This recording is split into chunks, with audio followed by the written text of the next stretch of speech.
Hey, welcome back to 52 Weekends. I know our channel is a travel channel, but one of our most popular videos is the one where I just did a walk around review of the Transit Ford rental van. And I actually got a comment from somebody saying, I saw you have an F-150 in your garage. Would you do a review of that? I think I have talked to a bunch of people about this, and it is worth talking about, because right now my understanding is I saw a headline that Ford has over 40,000 2022 model year F-150s getting racetrack rot again. That's where they partially build these trucks and then they leave them sit at the racetrack for months until they get the parts, and then when they finally do get the parts, you hear these horror stories and see stuff online. And it's not just Ford, it's GM, Toyota, everybody, that metallic brake pads are rusting to the rotors, or transmissions where, there's metal parts in there that get seasoned like a frying pan, and if it sits for months it might rust, and then you got more problems with brand new trucks than old trucks. So I just figured I should mention my thoughts on an F-150. If you're looking for a pickup truck and you need one, what should you buy and what would I recommend? I'm a little bit biased. I've been driving F-150s my entire life. 1979 in high school was a pretty iconic truck. It was the coolest thing in the world. Been through all the junk rusting out models in the 80s with weak, crappy frames. Then when they did the redesign in 97, that was a pretty decent truck. And then for whatever reason, when they got to, I think it was 2005, they started that tri-valve business in the 5.4 and destroyed the truck again. In 2009 to 13, I had a 13. That was a decent truck, except Ford has never figured out how to deal with painting a truck, and the body's all rust out down here all the way through there, and the tailgate hinges all rust out. So you pretty much keep an F-150 pickup until the body rots off. Well, this is a new concept. They went to aluminum in 2015. So if you think about like those Grumman mail delivery vans that the USPS is still driving around from the 1980s, if the body doesn't fall off of this, I'm not sure what's going to happen. This is a 2015. It's the first year of that. And this is my opinion on what you should look for and what you shouldn't look for. This one's the Platinum, so it's got all the options. Again, you can go look at a Chevy or a Dodge or Toyota, but there's more F-150s than anything else out there. So your brakes are going to be cheaper. Your transmission filter kits, your oil filters, all that stuff's going to be cheaper. There are some features that I definitely would look for if I'm looking for a Ford. Again, this aluminum body is new. You can see some little dings in the hood. I don't think it's quite as resiliently sturdy as a sheet metal body, but hey, I don't have any rust. Even where the paint's chipped off, Ford still can't paint a truck, but they've solved their problem there. One of the coolest things that is a Ford only deal is the keypad on the door, so you can unlock, throw your keys inside. If you're going hiking or something, you don't have to worry about it. One thing that I thought would be interesting, but it's a gimmick, is if you look here, this retractable running board business, they come out slow and you step up to the truck anyway. So as far as I'm concerned, if you're looking at one, don't look for the retractable running boards. If they're on there, you can set inside to have them either stay up or stay down. I've had to take these apart a couple of times. This is a 15 and it's got 190,000 miles on it, but you can see up in here the mud and the dirt gets in there, and then the thing won't work and it sticks either halfway up or halfway down. So that's something that I wouldn't be all excited about having. Another exterior feature, if you're going to have the turbocharger, the EcoBoost, I definitely encourage you to get the remote start. I've had a couple mechanics point out remote started even in the heat of summer, so you get the oil moving before you get in. I didn't think I would appreciate this as much, but especially if you have a tonneau cover, if you've got this feature, it drops the tailgate. So if you're walking up with tools, groceries, whatever, you can get the tailgate open before you get to it. So that's pretty cool. This is a stupid waste. They've got this, my other one had this too, where you push this button down and now you supposedly have a step. But the couple of times I've tried to use it when I'm carrying anything, I think it's just dangerous and it's dumb. I've always, since probably the 80s, carried I was gonna say a $5 step stool, but I think now with inflation they're like $10. If you got a step stool in the back of your truck, you can walk up and down and get in and out. You can work with ATVs, wood, furniture, whatever. It's cheap, it's easy, and if you're hauling in and out, you want that anyway. So this upper thing was dumb. There is one of these button deals up in here, so if the key's in your pocket, you can unlock stuff. If the key's not, it's all locked.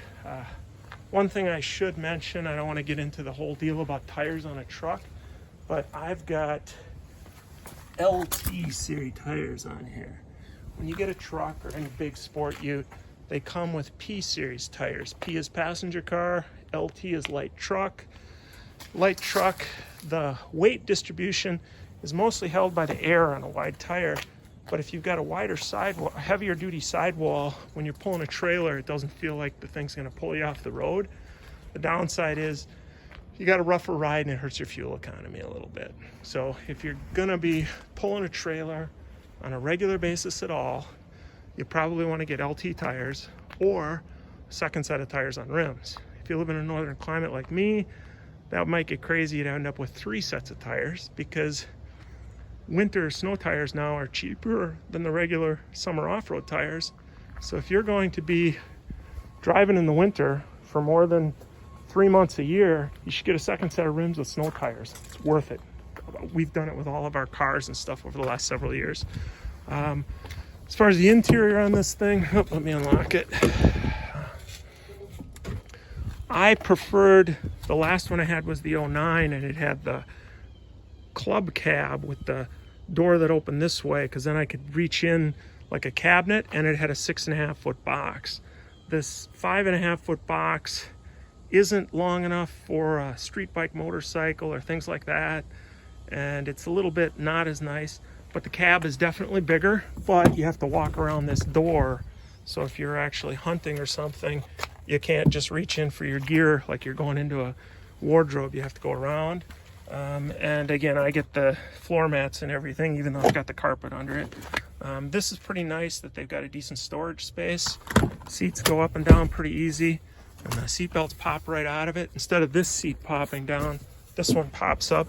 I actually like this. Got a lot of space, a lot of room.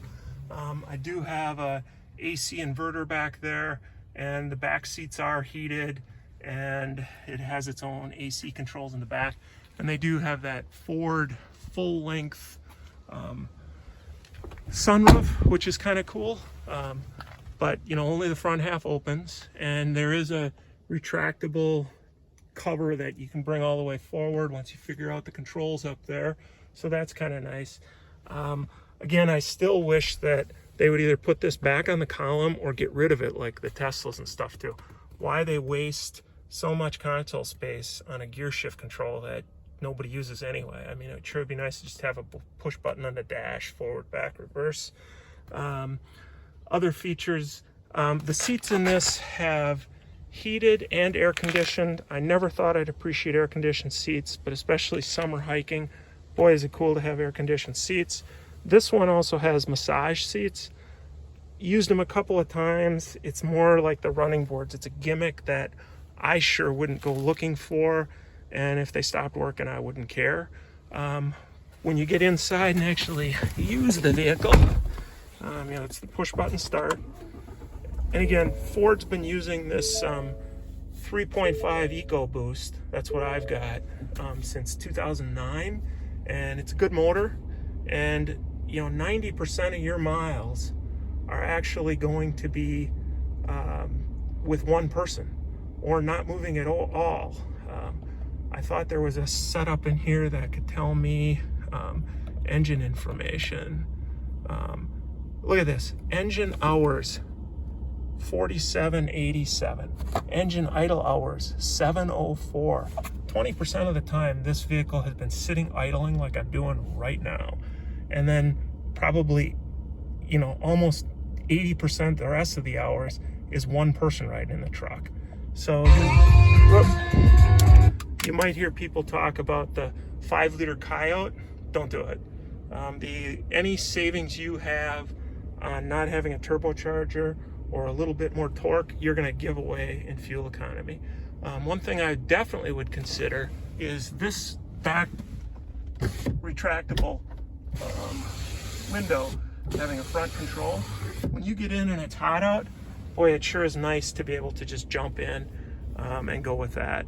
Another thing that you can do is, I can't turn it on right now because I'm using the phone for a camera, but this does in fact have Apple iPhone or car phone or whatever it's called, and that way you can get your texts, your phone calls, and Apple Maps and everything right on this display, and use this display and Hey Siri and drive around. And once you get used to that, that's really cool. That's really helpful.